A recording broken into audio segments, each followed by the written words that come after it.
Morning po again mga kababayan. Good afternoon mga kababayan, ma'am sir. This is Jam, the Filipino channel po ang inyong pong lingkod. So today nga is December 12, 2024 na po. Tayo ngayon ay papunta dyan yan sa may Watson's Eco Tower sa may 32nd Street, Western Bicutan, Taguig po to, BGC. At dadalhin po natin yan sa Landmark Makati Avenue, Parkway Drive, Ayala, Paseo de Rojas, San Lorenzo, Makati po. Okay po, so magbabalik po tayo mamaya konti pag nakuha na po natin sila. Disclaimer lamang po, ang content po natin ay kalsada at hindi ang passenger. Kaya naman sakasakali mga po namin marinig kayo, mga pangalan po ng lugar, pangalan ng tao, pangalan ng organizations, government or private man yan, ay wala pong kinalaman ng channel na ito at wala pong pinapatungkulan. Lahat po ng pinag-uusapan dito ay pawang dito lamang po yan sa loob at wala pong pinapatungkulan po sa labas. Okay po, so magbabalik po tayo mamaya konti pag nakuha na po natin sila. Pinapalam po lang po, naka-record po tayo at ina-upload ko yan sa aking YouTube channel po. Okay, Jam the Filipino channel po. Magbabaka sakali lang po. Pero kalsada lang naman po yun, no? Naririnig lang po tayo. Ano po?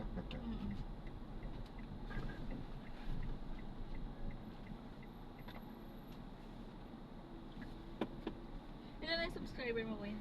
1,000 pa lang po, mahigit. Di ba yung 1K lang naman ang ano? 1K ba 10K? Monetization mo? Na pwedeng i-apply, opo.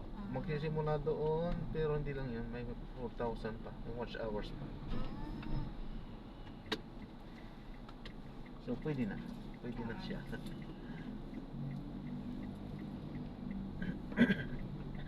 Dapat sa TikTok ka din. Kasi Marami doon. Kaso nga lang, meron din po ako. Kaso nga lang, mabagal po ano ko sa TikTok. yung ano mo? Kunti lang subscribers ko doon. 100 mahigit lang. Followers ko.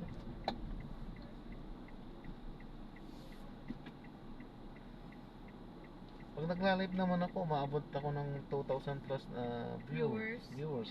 Pero hindi naman nagpa-follow. Nagpa-follow? Hindi sila nagpa-follow eh. Hindi ganun talaga eh. Sinasabi ko pa, please follow. Ay wala kahit, may nag-follow naman. Nung isang araw lang, may nag-follow naman, may dalawa nadadagdag. Oo, kasi tinatamad sila pumunta minsan sa profile eh. Kaya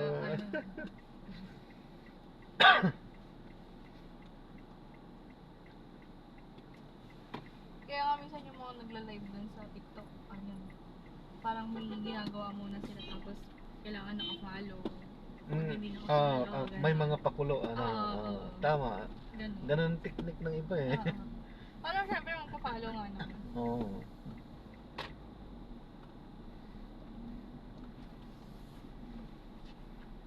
Hindi pa ako nakakaisip ng ganun kasi pagka may technique ka kasing ganun, mamumuhunan ka eh. Mahirap nga talaga. Kaya di rin siya mag-iisip ka rin talaga.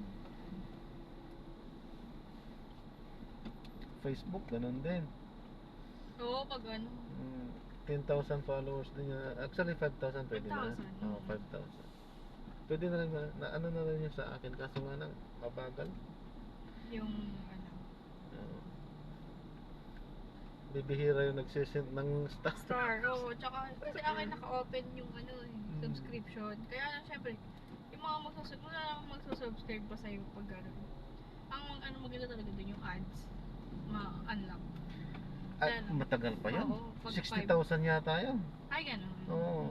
Kailangan mga 60,000 views. Sa mga sikat na. Oo, yun nga. Pwede. Sa atin, mahirap.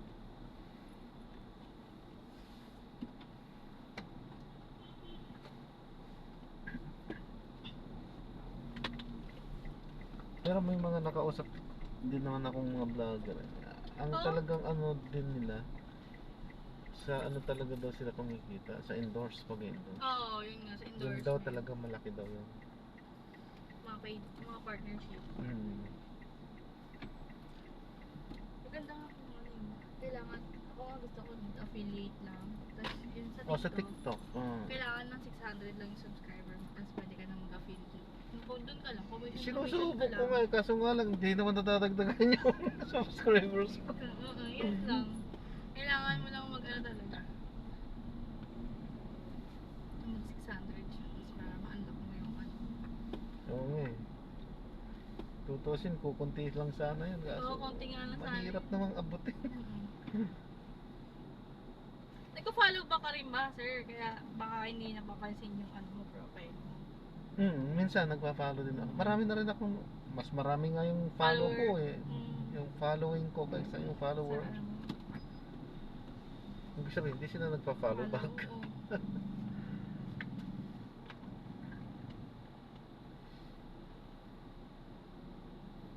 Pero sa bagay, wala pa naman kasi akong magandang content na nagagawa. Oo. Kung ganito lang, Oo. mga barako lang Kasi doon sa ano namin, yung nagtitinda kasi sila sa TikTok, nagla-live sila. So parang live selling ginagawa nila. Tapos ngayon, dami ng follower ng page namin doon sa ano, yung brand namin sa ano, sa TikTok. kahit na hindi mo naman produkto, no? Pwede. Yung pag magtitinda ka lang. Titinda ka, tapos parang ano ka lang. Kaya lang kulang mo rin doon, ano eh. Ano mo, boses mo, mas ka, salita ka ng salita na. Yun nga lang.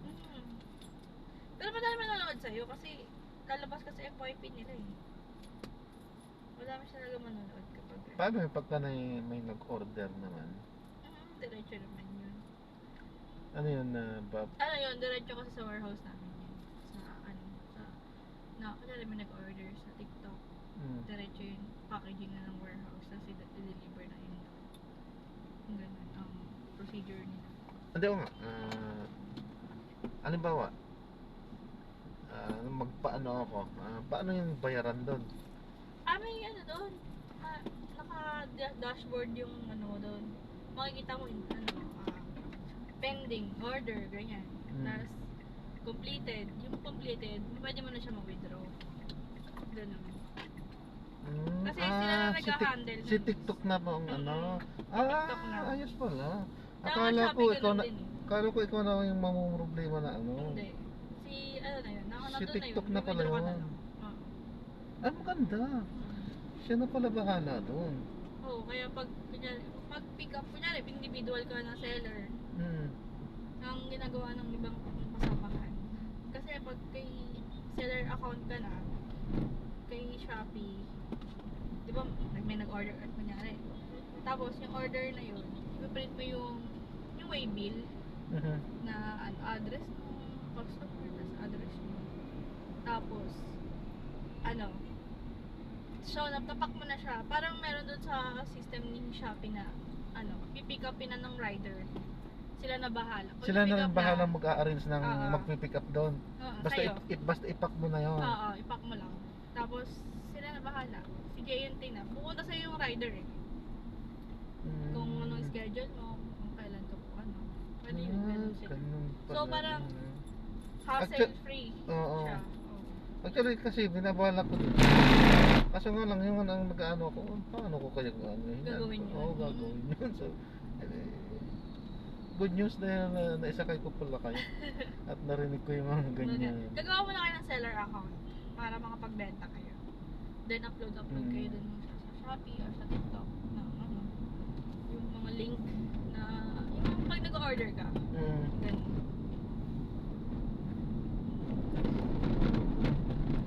Ako gusto ko din yun, kaya lang kasi minsan parang syempre may work ako, parang hindi ko siya kaya pagsabayin. Kaya okay sana kung ano work from home lang, tapos may other ano ka pa. Maganda yung mga work from home, no? Magagawa lahat-lahat eh. Kasi tsaka ano, hindi sila nakikipag-trapikan dito. Kaya nga, Papasok ka ng maga, uuwi ka ng gabi na. kahit may mga meeting, sasabihin mo na ano, wala nang bis-bisan, tap lang yung ano dyan eh. Hindi naman nakikita sa baba. Kaya maganda rin yung mga work from home. Hindi man sila ngayon. Eh, dun sa mga ano ngayon, syempre wala ka naman magawa pag ano, yung employer na napasukan mo is on-site. Kaya nga. Pero Saka dapat better din na nag-pandemic kasi naging open-minded ang mga employer. Oo. Pwede pala, kaya pala na bahay lang. Kaya nga. Parang ganun. Pero magandang gawin nila dyan, reshuffle. Yung iba talagang pasite, tapos yung iba Oo, yun yun. pabahay eh. Oo. Dapat i-reshuffle para fair, Kasi, di ba? Pero kasi depende rin sa rin. Sa position din, no? Oo. Kung on-field ka talaga, on-field.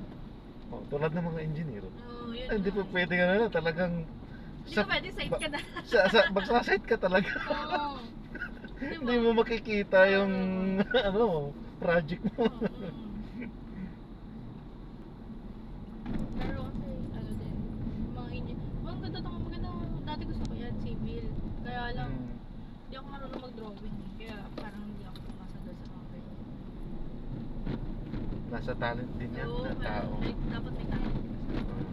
Pero napag-aaralan niya. Sabagay, kaya lang kasi, pag hindi ka talaga, Yung ibang talent talaga nila, madali lang sa kanila yan. Pero kung hindi mo talent, pagka pinag-aralan, mapag-aaralan niya. Medyo hirap lang. oo. Dati mga klase ko, may mga ganun. Sabi ko, gagaling na mag-drawing ito mga to. Sabi ko, tas yun sa akin, parang, Oh, iba kung iba mga... din talaga pag gusto mo siya, sa gusto mo lang. Parang,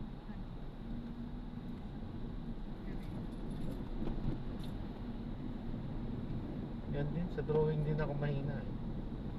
Pero mga pamangkin ko, gagaling. Mga bagay talaga, architect, engineer, ganun.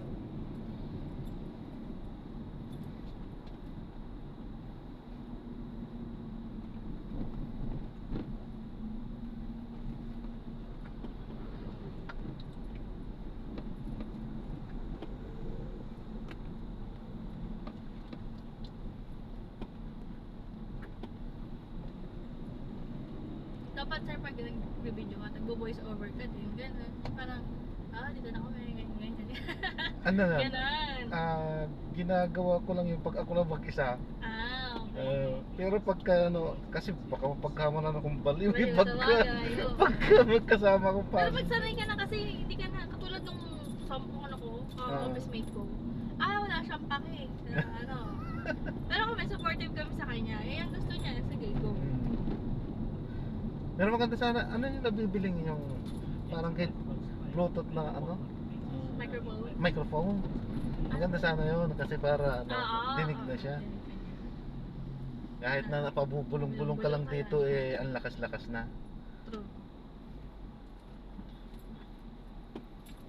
Ano yun? Para sa DJI kasi meron nun ng microphone. Oo, yun ang binabala ko din Para yung audio maganda. Oo. Kahit nabubulong-bulong ka lang, maganda na, lakas na. Pero mahirap din maging content creator kasi lahat iisipin mo. Opo. Actually, kaya ito, hindi ko na ini-edit to eh. Mahirap matagal. Ang tagal mag-edit. Dati nag-i-edit din ako, tagal, kinakain talaga oras ko.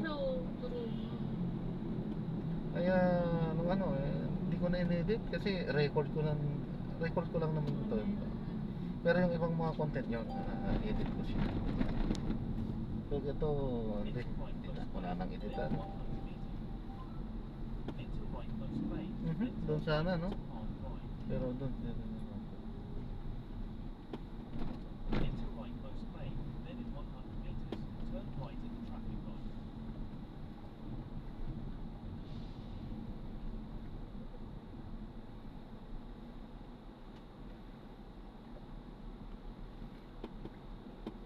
Ilan na ba subscribers niya? Sa TikTok? Wala ko, 100 nga lang din. Gusto ko lang kasi mag-affiliate. Yung parang magre-recommend ka ng mga product. Kasi kahit ano kasi pwede mo i-recommend doon sa mag-affiliate. Kasi mostly yata, puro mga beauty products naman yata. Tsaka kasi hindi man sila ngayon Mm. Sa amin nga rin mga beauty products. Medyo nakakatakot lang yung mga beauty products, may mga nakakasuhan.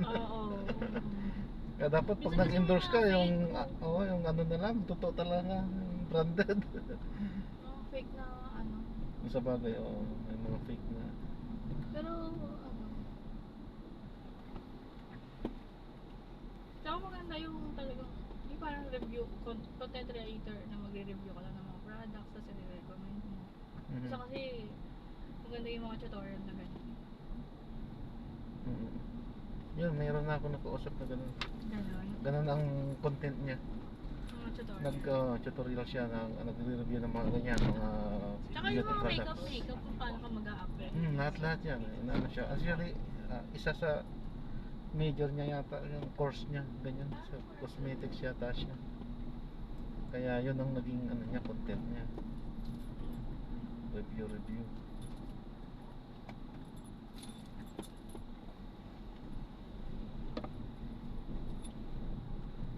At yun nga isa nga din siya sa nagsabi sa akin na yung sa ads sa ano, konti lang kita dyan. Ang talagang kumikita ako sa ano, sa endorsement.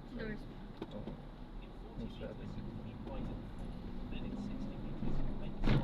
Oo, kailangan kasi minsan ng mga company na ano eh, yung mga popular na content creator.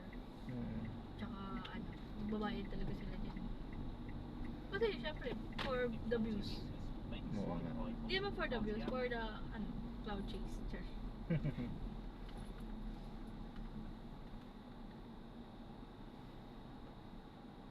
Pagtawid dyan sa ano, no? Sa tabi. Pag mayaman ka na, no? Madali na lang para sa'yo lahat. Parang feeling ko parang madali na lang para. Kapag kunyari, may mga connections ka, Mhm. iba din talaga. Actually, ang talaga sa buong maninong pasok natin. Buong katotohanan ng pagsasalita talaga, ang mayaman ay always mayaman na yan. Hindi na maghihirap yan. Yan ang buong katotohanan. Kasi yung ibang pera niya, nakasure na yan, hindi na yan ginagalaw. Panghabang buhay na nila yun. So, always mayaman na talaga sila. Si Pacquiao. Ang ano dyan, Hindi mo na makilala. at least gumanda, lalo silang gumaganda. Maganda siya.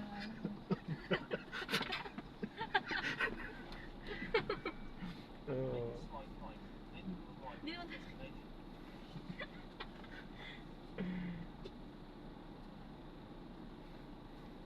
Senador pa ba? Hindi na, no? Kasi tumakbo. Senador pa. Sinong senador pa si Pacquiao? Hindi na Ay, yata. hindi pa ba? Hindi ko alam ko. Hindi kasi di ba tumakbo siya. Dati siyang senador tapos Oo. tumakbo. Kapag ka tumakbo ko to, tumatakbo kasi nagbibitaw yan sa ano. May ano rin ata sila parang contract. Ano yun? Parang term.